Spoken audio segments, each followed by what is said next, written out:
Hey, what's up, guys? Thanks for coming on today to our next episode of Landscaping to the Point. Today, I have my special guest, Kory Ballard from Ballard Products. You guys might know him from that or Green Grind podcast, and he owns another lawn company, don't you, Kory? Well, yeah. So I actually don't own Perfect Cut anymore. We Okay. actually sold to a national company in October of 21, but our company, I'm still involved though. It's Perfect Cut Site Management. We've got a location in Des Moines, Iowa, Cedar Rapids, and Omaha. And so that's a company I started actually from scratch and built it up to a really nice size. And I won't get too far off topic, but we weren't for sale, and a national company just kept reaching out, and we felt like it was just a good opportunity, and the timing was right. And what I really like about the Heartland platform, the company that bought us, is they leave everything exactly the same. So Perfect Cut looks exactly the same. We really wouldn't even have had to tell our employees, or even our clients for that matter. A lot of the guys that run this company were part of a lot of the mergers and acquisitions that failed in the early 2000s. So their model is super simple. They just say, man, we just want you to keep doing exactly what you're doing. So I'm still involved with Perfect Cut. I go to my several meetings a week, but not the day-to-day grind that I was in for many, many years in the lawn and landscape world, and snow world too. We're in the winter here still. So it's like 25 degrees out. Jeez. Yeah, it's cold where I'm at today, but it's been warmer. So I know you guys have been getting hit hard nonstop lately. Especially this season. I noticed you guys have been getting hit a lot more than normal. So Yeah, our region. Some of it's been going just a little north of us here, but we've been getting. I think we had 5 or 6 inches of snow last week, but all of the next 10 days look like mid 50s. So it'll be gone, and we either, for us, we either want snow or we want it to get nice so we can get into our spring green season work and get going. so tell me why you decided to do Ballard Products, and what you led you to that aspect of the green industry. Yeah, so really simple was, in 1999, my dad was working with me at my lawn care company, and he was on a strike he worked at Firestone Tire. He was a tire builder, and we were lifting and lowering those heavy utility gates and slamming them to the ground, and the welds break loose. And so he took an old garage door spring and kind of jimmied it up on the trailer and to help lift the gates. And I got to looking at it, and I said, that thing makes sense. What if we kind of, cleaned it up a little bit and made it look a little sexier? And so we built our first product, which was called the Easy Gate. We still sell them today. It's a little more refined now. It's in a stainless steel housing and aluminum roller assembly. And so we went out to GIE in 2000 and realized that there was no products like it on the market. So I filed for a patent. And so we started with just one product, and thought, hey, we can sell a bunch of these. And back then, social media wasn't even close to obviously what it was today. And this would have been 2000. And so I, traveled around, went to trade shows and different things. And then we just started building other products. We built our super jack to lift our mowers up to get underneath to sharpen blades. And I'm like, hey, we use 3 of these in our shop every night. Surely somebody else could use one of these. And so that really, for us, it kind of started simply with things that we were building for our own use to make our jobs and our lives a little easier. So we had maybe 4 or 5 products, and then other products we were using, and some of them we're still with today, including an advanced chute. So we put the advanced chute cover on our mower in 2006, and I said, hey, these make sense. We can close down the chutes. And I said, hey guys, we think we can sell these. And so it kind of became our own products, and then also products that we were using every day in our lawn and landscape business that I thought made sense. But for many years, it was pretty small. I had one sales guy and one warehouse guy, and it was kind of just a hobby business. And I didn't do much with it. In 2017, I decided, kind of in a weird crossroad, I said, I'm either going to shut it down or let's put some energy into it. So I called the guy and just said, hey, man, what do you know about social media? What do you know about Facebook? He goes, not much. I said, me either. But I can see what people have for dinner on Facebook. And I said, what do you know about the marketing aspect of it? And so we just started shooting some videos. And at that point, I stepped away from the day-to-day at Perfect Cut and started fully focusing on the Ballard side. And we've been full blast ever since, adding products that we develop and design, adding other people's products. And then a lot of people are bringing us products. It's kind of a weird little Shark Tank going on here. Right. Fluoride prototypes where guys that are working in the field say, hey, I'm in the field every day and I came up with something that makes my life a little easier. What do you think? And so I get a lot of those products coming at me. And so today Ballard is a much different company than what it was 20 years ago. But we're having a lot of fun with it. And we've got a bunch of new stuff coming for spring of 23 and a lot of different products that we, hopefully, again, I don't sell anything that I wouldn't use. That's my measuring stick. If I won't use it, if we wouldn't use it in our business and I wouldn't use it myself, then I just don't, I'm not interested. So that's kind of how I measure the products. So is there any little hidden ones that you can tell us that, might be coming out literally, I mean, we got 1 month before spring. So I know, top secret. We just did come out with our new gold blades. It's just it's a hybrid mowing blade, which is, it's a high lift blade with the mulching teeth on it. But the really cool features, it's got the carbide tungsten cutting edge on it. And so we did a lot of testing. We ran them most of last summer to test these blades. And we just started shipping them this week. We've got the first 8 sizes in. We're going to get a bunch more of those. So we've got a really, we've got our other 3 sizes of blades or varieties of blades, I should say. I'm excited about the gold blade. We've done a ton of testing. It cuts well. That cutting edge lasts way longer. And then we're just working on some other really cool stuff that's kind of top secret. Because we just have to test. People I don't think understand, what it takes to really get a product from an idea to a prototype. And then you got to go out and really just test it. And, and right now when there's snow on the ground, I've got several products here. We just can't go out and test until we get some decent weather. And then we really try to break them. I mean, we go out and we want to really say and then I'll loan them to a couple local guys. I got a couple local guys that have small lawn care companies.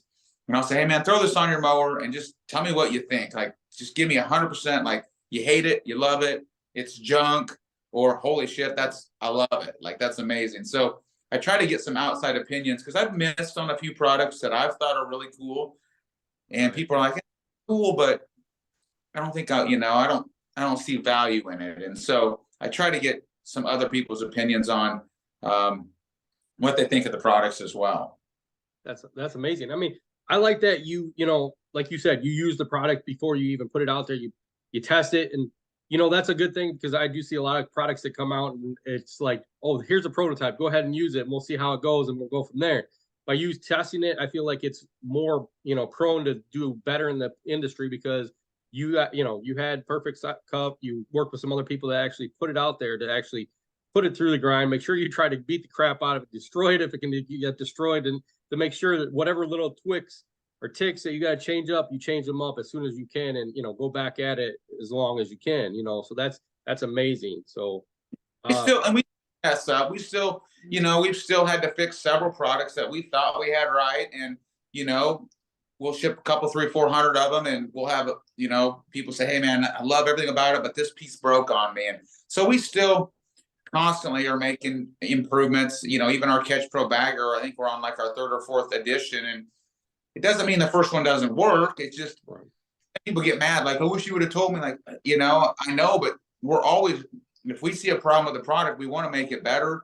It doesn't mean that your iPhone 8 sucks, but the iPhone 13 is a little better, So we're always trying to make improvements. And so sometimes we think we got it figured out. And then when we sell a bunch of them, we get 25 warranty claims. We're like, we got a problem, how to go back to the drawing board a little bit and make some improvements. That's amazing. So what I do here is I ask some off the wall questions. So I'm going to ask you a question that hopefully stumps you. And I know you've been busy the last week and with all the racing, so you probably haven't had much sleep. So we're going to try this one. So okay. If you could have any animal in the world, what animal would it be and why? I kind of got a thing for like those monkeys. I think a monkey'd be kind of cool. Okay. I don't know why, because I feel like maybe they could hang out with you and kind of be like your buddy. Like you could like, hey, they come to the office and you could be like, hey, dude, sit down right there. Maybe I'm thinking of that old Clint Eastwood movie when he's got Clyde with him. Right, right. Maybe that. We've got dogs at home. I love dogs, and but yeah, I think, and I don't think you'd have to be small enough that it couldn't kick my ass too. I got to make sure it doesn't get, Right. like who's in charge here. So maybe that. Okay, that's very interesting. I mean, yeah, I feel, you know, a smaller monkey definitely would be nice, and you know, a bigger one, yeah, yeah. You don't want like an orangutan or a gorilla that definitely throw you around if you weren't. Oh, and kind of hang out and chill in their office with you, and maybe be friendly with the kids and other animals. It might be kind of fun. I don't know. Nice, nice. So if you were stuck in an elevator for a couple hours, is there a song that you wouldn't mind hearing on a repeat? Oh boy, that's a good one. Man, yeah, a couple hours would be a long time to listen to the same song, right? Yeah. Uh, and I'm so broad on my music taste too. I can go all over the board. I love a ton of music. Well, that's a good one.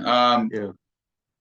I'm thinking for longevity though, if I'm stuck in there, it'd have to probably be maybe a country song that wouldn't at least drive me absolutely crazy, because I would be going. I'm claustrophobic, so I'd be going absolutely nuts. So it'd have to have something that would keep me mellow. Right. I'm gonna go with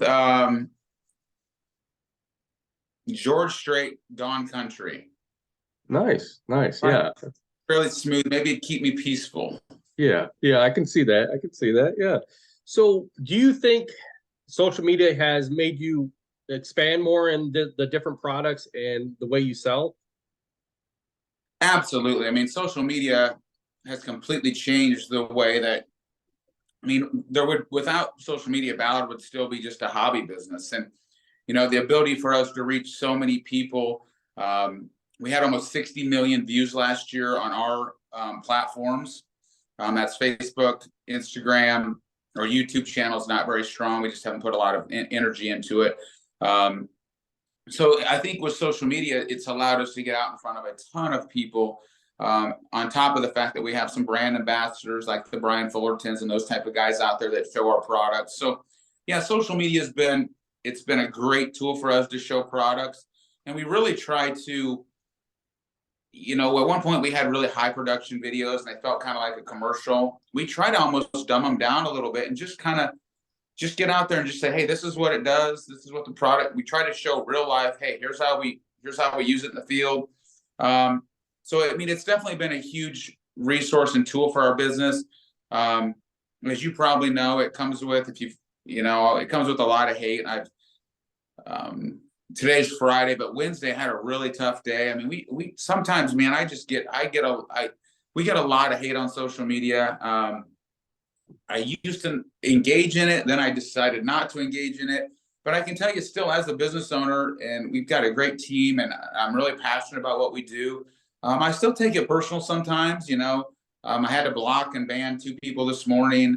That just, unfortunately with social media, there's a lot of good. And then of course, there's just a lot of hate. And I don't know if it has anything to do with me or our products, or maybe it has more to do with where they are in their life. But, that's the only downside I see. There's a lot of information out there, and it's so easy for people to just fire away. If they don't like a product that we make, totally understand. That's fair, and I'll take that criticism. But that sometimes it's personal attacks. And today one guy said every product you sell is junk. I'm like, every product? That's a lot. We have 350 products, so right. Like you bought them all and they're all junk. Okay. But so social media has been a great tool, and I think for all businesses it's been a great way to change the way we connect with people, good and bad. Nice. So do you feel like, I know social media, it's definitely good for businesses. Do you feel that putting in like personal, your personal aspects with your business is good for your business because it actually shows people what's going on in your lives, or just, stick to business? Yeah, we've been trying to do that a little bit, more and more, where it's not always like speaking from the Ballard product side, where it's just not always me pitching product. I like to show some of our people in the warehouse working, and some personal stuff. I share some racing stuff sometimes on our Ballard product page. And I want people to know that I'm just a regular guy doing the same stuff they're doing. I still cut grass. If I can go jump on a lawnmower and put some headphones on, man, I'm happy. I'm happy as can be. And I'll go jump in a wheel loader when it snows and push some snow if I can. And so I think there's a fine line there, because I think people want to buy from companies that they know and trust, and that they like the people that they're trying to do business with, and understand that we're still a small company. We have 9 employees at Ballard. We have fun in our warehouse, and we play ping pong in the warehouse here. And so I try to show a little bit of both. On our new website on Ballard, my wife and I are talking a little bit about the history of Ballard and kind of where we were and where we are today. So I want people to feel like they know who they're buying from, and it's not just transactional. If you go on Amazon and you buy something, it's great, but it's just purely transactional. You just need a product, you get a product. There's no connection. And I think in today's world, people want to buy from people they kind of know and trust and feel like, they're part of a community. Yeah, nice. So out of your 350 products, what would you say is the best selling product that you guys sell on a day-to-day process? Probably mower blades now, which is the highest quantity, but also probably one of the most challenging, because we have to have, we've got over 100 sizes and then 3 varieties, and then mowers are constantly changing. So every time we think we got it whipped, Gravely comes out with a new mower, or Hustler comes out with a new mower. And so our new website, we put about a year into it, where it's got a search. You can go in and put your make, your model, your deck size. It'll show you exactly what products fit your machine. Really cool idea when I had it, but I don't think I understood how much work it was going to take on the back end to really make sure we have the right fitment for that. And because one example, if you have a Toro Grandstand, they had a 5/8 center hole on their blades until 2018 or until 2017, and then in 2018 it changed to 15/16. So what I found is there's so many brands and deck sizes and models, and so mower blades have been probably our best selling product in the last 2 years. Sell a lot of the shoot blockers. We sell a lot of super jacks. I mean, Darwin's grip is a great seller. So we have a lot of products. People always say, like, what do you sell the most of? And I'm like, we just sell a lot of everything. Our goal always is to get people onto the website, and they may go on there to get a set of blades and go, oh, you know what? I need some trimmer line too. Or, oh, you know what? Shoot, I guess I'll get a pair of Cujo, work boots or work shoes. And, if you're in the lawn and landscape business, we hope that we've got products for you, and we're going to add a lot of other things. We're even looking at, having, replacement belts and tires and spindles, and our own line of 2-cycle synthetic oil, and just trying to make it easy for the consumer when they jump on there, because we all know you can run to Ace Hardware and buy some 2-cycle oil, or your local dealer. But we really are trying to make it just easy for people to go on there and get all the things that they might need. I don't know if you're anything like me, but I order stuff on Amazon that I could get a lot of places, but I want to order it, and it shows up at my door 2 days later, and people are busy, and so we're trying to make it as easy for the consumer as possible.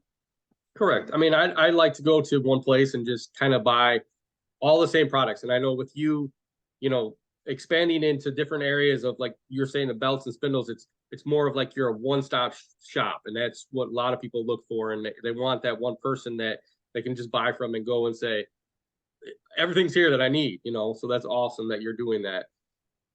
Yeah, so, we're constantly. Yeah. I mean, you have to always constantly evolve, is what they say. So I'm going to ask you this one. What is the most unusual app that you usually use on a daily basis on your phone? Most unusual app. Oh, good question. Well, this is kind of crazy. Nobody. I look at the inmates every single day, the people that get arrested every single day. So it's the Polk County. we're in Polk County, so I look at the Polk County inmate app every single day to see who got arrested. I don't know why, but I seem to know somebody every single day. So sometimes I like to see if any of our employees did something they shouldn't have done. So I don't know why, but my wife said, you check that a couple times a day. And I'm like, I don't know why, but I'd like to see who got arrested. So that's kind of an unusual thing to check every single day. And I check it a couple times a day. The odd thing is there's rarely a day that goes by that I don't know somebody that got arrested. So I don't know why I do that, but I just do. I don't have a problem with that. I mean, I can understand that because you've had probably many of employees, so to kind of actually see if somebody or something. I mean, I have one on mine that actually is for the police and fire in our area, so it kind of pulls up anytime there's an accident, and Sure. I can check where everything's going on and pretty much know how many police are going there, which fire trucks are going there. So that's one that I think is unusual too, because a lot of people don't realize what's going on, and you kind of know where, okay, there's a fire over here, 10 houses down. I know which firemen are there, and Yeah. which police station's there. So yeah, that's odd. So, but I don't think it's, unusual. So, I mean, that's a good thing that you're doing. And, it's odd that you're probably seeing somebody every day that you see, or no. So, We've even had people that work for us, at Perpicut, we had almost 200 employees at our peak. It's down a little bit now, but if somebody got arrested, we want to know, because sometimes they might not tell us. And, I can go to our HR and say, hey, so-and-so got arrested last night for a public intox. We need to have a meeting with them, see what's going on. And maybe we can help them, let's see if we can help them. Or maybe they got an OWI and now we know they're no longer eligible to be a driver for us. And they won't tell us. And maybe they're out driving a company truck with no driver's license because we might not find out about it. So believe it or not, over the years, I've seen a lot more on there than I probably wanted to. Interesting. So what in your business in Ballard, so what is your total, like, say, end goal to be in Ballard? Yeah, I don't know. We're going to continue to grow. We're in the process. We're getting ready to build a new building. It's a 26,000 square foot building, office warehouse building, because we're completely out of room where we're at. And so we're building a new facility. My goal with Ballard is just to create a great company and have great employees that we can take care of. My brother's joined the team. I've got a great staff here. And so, I get the most out of helping others and watching them have great careers and paying them very well and being successful. I've done really well with my other businesses. And so at this point in my life, my goal is to build a great company that we can have great employees and take good care of them. We've got a 401k now. We have healthcare here now. Compensate them extremely well, bonus them well when we do well as a company. We win together and we lose together. And so, my goal with Ballard is to build a really great, company providing great products and, making the customer interaction easy for people to use our products and, continue to grow it. I have one speed and it's usually just full blast. And so, yeah, I'm excited about the future with that. Our new building, they're going to move dirt as soon as the ground thaws out, and we'll be in our new facility in about a year. Hopefully they think 10 months, but I'm going to say that they're going to run long like always. But Right. that'll give us an opportunity to really expand, because some of the products that we're working on, we can't bring in because I just have no room. I've got stuff outside, stuff stacked. If you can see our warehouse, it's a complete mess. I've got stuff stored at 2 other offsite facilities. So it's kind of restricting our ability to grow when we don't have any room. Nice. Well, I'll be glad to see that when it's all finished, to see the actual how you inventory that. I mean, I'm watching some of the times when you walk through your area and show the products and stuff. It is just interesting how everything is organized and how it's separated in different areas, and it shows that that you have it in a great area and organized the right way. So we're trying. It's not as organized as I would like it to be, because we're just so limited on room. But we're excited about getting our new facility set up and really have a place that we can be a little more streamlined. And we'll be having to hire some more people, obviously, to do that. But we're excited about it. I've been working on that for a couple of years now. I've got the actual blueprint sitting right here on my desk, and we're ready to get going. So on a normal basis day, even running your perfect cut. What would you say is a perfect, say, hourly, not during a day? Like, what would you say is a perfect for any lawn care business to kind of run? Do you guys run 4 days, 5 days, 6 days a week? And Yeah, we've tried to get to, at one point we really worked on trying to get to a 4 10-hour workday schedule. That just hasn't worked for us very well here. Unfortunately, we still run more overtime than I would like. So our teams, are still running 5 days a week. We sometimes run Saturdays if the weather, of course, we get a rain day in there. We really try not to work Sundays.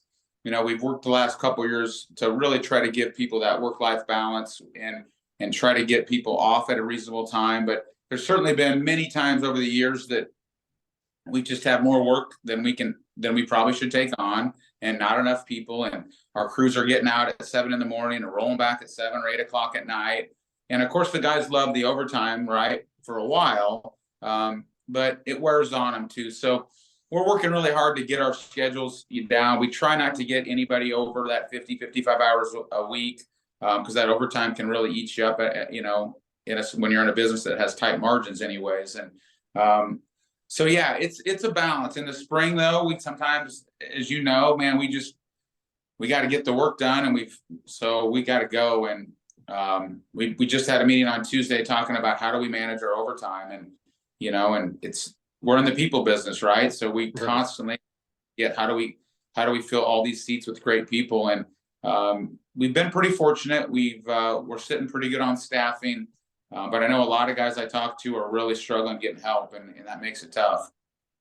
do you feel, as the future grows, do you feel that like AI robots and robotic mowers are going to totally take over, or is that something you see that people will still be available to be out there? Yeah, I don't think so. I think we're quite a ways from that happening. I think there's certainly an application where that might work, maybe at municipalities, golf course potentially, but maybe I'm just a little old school. I just don't believe that you're going to be able to drop off a mower at a high-end commercial facility and just let it do the work. Somebody's still got to do the detail work and the trimming and the blowing and stick edging and pull weeds and spot spray. And so I don't feel like, I've had several people say, like, there's going to be no jobs for us in 5 years. And I'm like, I don't think so. I don't think it's like Walmart where you've got the checkout, the auto checkout.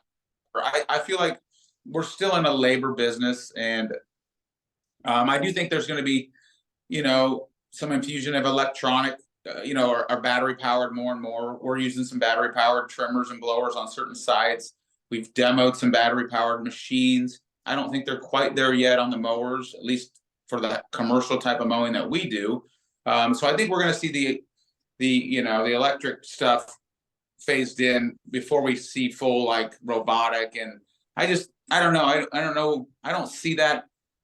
I could be wrong. Maybe 20 years from now, we'll have machines going out and doing the work, but I don't know. I can't just imagine like the sites we do, like there's so many obstacles, and how does it know where, it's wet down there and there's rocks and there's hills, and but maybe they'll get it, maybe they'll get it refined and it'll take less labor to do the work. I feel like it's going to be a long time. I mean, there's like kind of like what you're saying is the battery equipment. I've rented and used a lot of battery equipment and demo too, and I feel like the battery equipment is not as powerful as the gas power, and it's got a long way to go on that to get to that point. Even battery life is just not there. I feel it's yeah. I use it at my house. I love it, but every time I'm about the furthest place from my house is when my battery goes dead. I'll be like way behind my house, like weed eating around my retention pond. Battery's dead. I'm like, I'm a half mile from my house. Right, you gotta walk all the way back or get on the mower. It is, but yeah, I don't quite there on the commercial level yet. But you were out at Equip Expo, and all the brands are pushing it. I think they're a ways away. Maybe for a homeowner, but I don't think on the commercial side yet. Yeah, I agree with you on that. It's going to be a while yet, I feel. So here's my last question that is going to be off the wall that I hopefully will stump you, but you're on my age. So what came first, the chicken or the egg? God, you're tough. I don't know. I don't know. I think it would have to be the chicken, right? Right. You would think it would be the chicken, but if the chicken was there, where did he come from? You know? Where he hatched from? Right. I don't know. That's too deep for my brain power today. I don't blame you. I don't blame you. I'm always like on the fence of it because it's like you gotta have the egg first for the chicken to come, but where did the chicken get laid egg get laid at? You know, so it's like, Yeah, I don't know. That's a good one. Maybe I'll Google it and see what the consensus is. yeah. So in business, you've been in business since '99, you said? Yeah, well, I started the lawn care business in 90, or actually 89 when I was 14, but incorporated in 94. So I've been doing this 30 years, so a long time. Congrats, congrats. I mean, I've been in business since '96, so I mean, I know how it is. It's a long process, and I feel like you learn something every day, and you know, Absolutely. there's always tons to learn from. So what is your craziest story you've ever heard from like an employee or a customer? Oh, craziest story. I don't know. I mean, we've had so many things happen, through the course of time, good and bad. I mean, we've done a lot of, dumb things on job sites. We've done a lot of good things. We've lost some employees, unfortunately, that, as far as death, and none of them on job sites, but we've been through a lot over the years. You know, just recently, something kind of crazy that happened when we were getting ready to, sell Perfect Cut. We had some fraud where we were paying off some equipment, getting ready for the closing, and somebody hacked into our system, and so we paid off about $200,000 in equipment. But somebody had got into our email and changed the bank routing. And so my CFO came to me and said, "Are you sitting down?" I'm like, "Well, no, but what do you got?" Because I'm so used, like, you can barely surprise me anymore. Right. And Kory, I think we've wired about $200,000 and it's gone. And I'm like, "Oh my God, what do you mean it's gone?" He's like, "Somebody has been tracking my email, and they were capturing the email between us and the people we were paying off, and rerouted the money." And so, but the good news is, the year before, my insurance agent said, "Hey, Kory, I think you should get this cyber insurance policy." And I'm like, "I don't think we need a cyber insurance policy because it's $5,000. There's a lot of crazy stuff going on." And I said, "Sure, put it in place." And so that policy saved our butt, and we were able to file an insurance claim and actually get all the money back. So kind of a crazy deal there. And just recently with Ballard, my wife called me and said, "Hey, we're wiring some money, and who's this 36,000 you want to wire this money to?" Because we wire money all the time for products. And I go, "I don't know what you're talking about." She goes, "The email you sent me this morning." I go, "I didn't send you an email this morning." Jeez. It was from my email address. It was typed exactly the way I type. I a lot of times go period, period, period. It said, "Hey, babe," they had been watching my email and exactly how I send emails, exactly like the way I type and the way I word things. It was, I mean, to the point where she was getting ready to wire the money, and she just needed to know what product it was for, because we always put exactly what the product's for, because the bank wants to know. And so, yeah, just lately, it's just been really, there's some crazy stuff. These guys or gals, wherever they're located, are getting super, super crafty. So, if anybody's out there that's listening, that if your insurance guy recommends some sort of cyber policy, look into it. It's pretty inexpensive, and because they're pretty good. And so, had she not called me, we would have wired $36,000 to, I don't even know where, Russia. Right, yeah.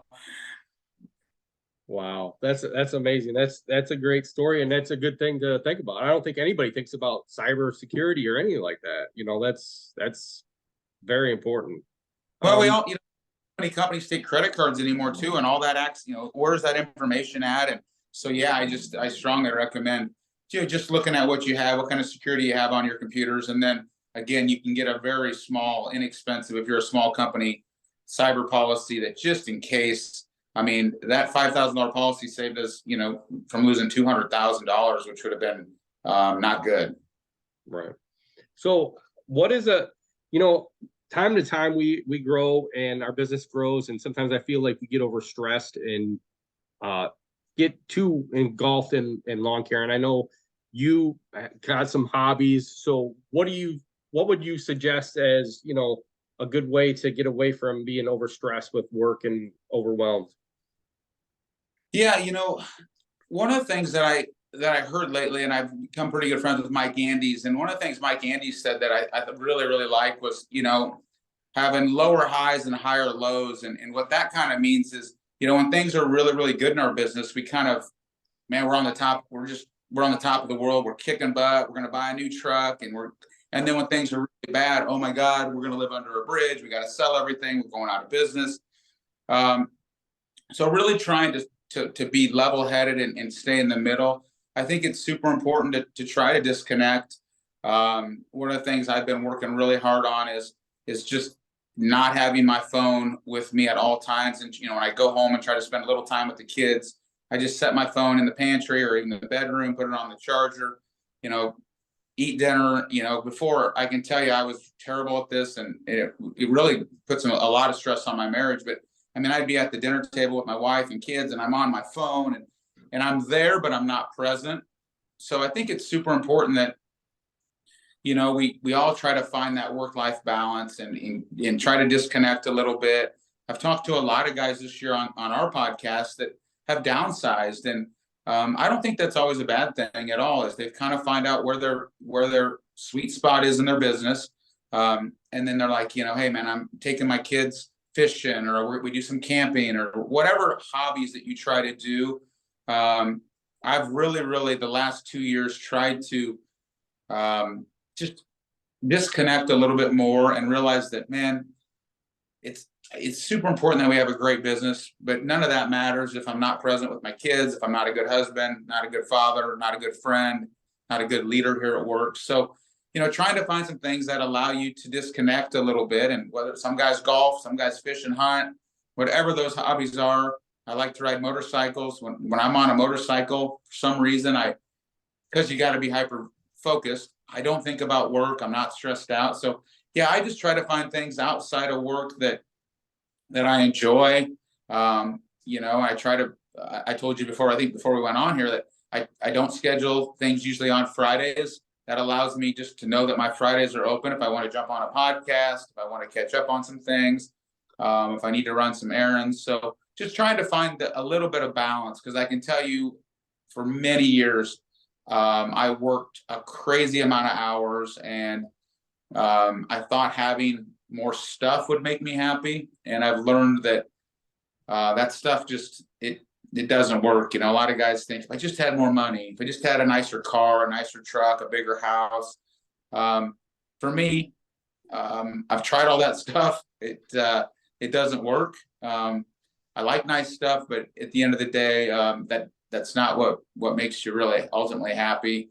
And so, yeah, just trying to find some time to disconnect and try to get off our devices if we can, man. These phones, it's nice that we can be away and sometimes run our business from this little device we can have in our pocket. But man, if you're with your kids and you're on your phone the whole time when you're at their soccer game or baseball game or whatever it may be, man, they know you're not, present, you're not connected. So I don't know if that answers your question, but man, just trying to find balance. And, sometimes things, I don't need to answer emails at 9:00 at night. They'll be there in the morning. It's okay. Yeah, I agree with you. I mean, I'd say probably about a couple years ago, I was at the same point. Our business was really big and booming. We had 4 trucks, and I was more like you said, our marriage was, going downhill, and it was affecting our kids. My kids could tell every day, like, okay, he's on his phone nonstop. Dad, can you do this? And I've kind of come down to running 1 truck. Some days we'll run 2, but it's more of you go down to what you can handle, and what, like you said, the sweet spot. I think we produce more now with just me and 2 other guys than I think I did with like 6 guys at one time. So it's like, Yeah. it's, it's, you got to get the right people. And I've always kind of said this from the past is treat your people right as family, and, take care of them, and that's the main thing. And, get your numbers right, make sure your numbers are right. And don't, I used to take any job I could for as little as I could sometimes. And now it's more of like, okay, how long is it going to take me? How, what's it, a lot of times when I go do estimates, I feel like it's more of, okay, I will get back to you this price. I can't give you a total estimate right now, but I'll get back to you, Yep. and it's easier for me to sit down and actually think, instead of saying, oh yeah, well, I know the plants are this, so I'll just go ahead and charge you this. It's more about knowing the exact numbers, knowing what's it going to take to come up with the right amount of time to do it, and if you have the time for it. So Yeah, well, one of the best things I ever figured out is when we started learning how to say no was the best thing that ever happened. When we started figuring out what projects make sense for us, which ones don't. Same as you, we took everything that came at us, and when we learned how to say no, it got much better. We got more profitable. We got better at what are we good at, and what do we want to be good at, and then let's just focus on that and quit saying yes to all this shit that we're not good at it. We were sweeping parking lots, and we were doing all kinds of crazy stuff. We're not good at it, and so when we started saying no and figuring out what are we best at, and then we could kind of hone in. And a lot of guys I've talked to that have downsized are happier and more profitable. They're like, because everybody thinks the bigger, better, and it's not for everybody. You a lot more stress, a lot more pressure, and sometimes you make less money. oh yeah, oh yeah. So I want to thank you, Kory, for being on. This is the end of our show this week. And Kory, where can everybody get a hold of you if they need anything? Yeah, so you can find Ballard products at ballard-inc.com. We're on Instagram, we're on Facebook. If you want to check out Perfect Cut, it's perfectcut.com, which is PERFICUT.com. If you have any questions, shoot us messages on Instagram. We give out my email. I answer questions for guys that are struggling with, hey, I'm running a business. I'm struggling there. A shameless plug for the Green Grind, but we do a podcast ourselves called the Green Grind, and we drop an episode every Tuesday. We try to have good guests on there and talk about real life, real struggles, the things that are going on in their business. So yeah, if you're looking for another podcast to listen to when you're out in the field, man, jump on the Green Grind and listen to that. We're trying to get great guests on there as well. And but yeah, anything that I can do to help. I love our industry. I love talking about our industry, and we're just trying to help people and elevate the game and have fun doing it. Thank you for being on, Kory. Yeah. If you guys need any products, definitely. He's got a great array of green industry products. I know I use a lot of them. I love his mowers, blades. I love a lot of his stuff that he produces, and he's definitely, if there's a problem with it, he'll make sure that it's right, and that's a good way for an owner to stand by his company. So definitely check him out. Check out his podcast. It's great. So thank you, Kory, again for being on, and everybody have a great day. Awesome. I appreciate it. Take care, man. Have a great day.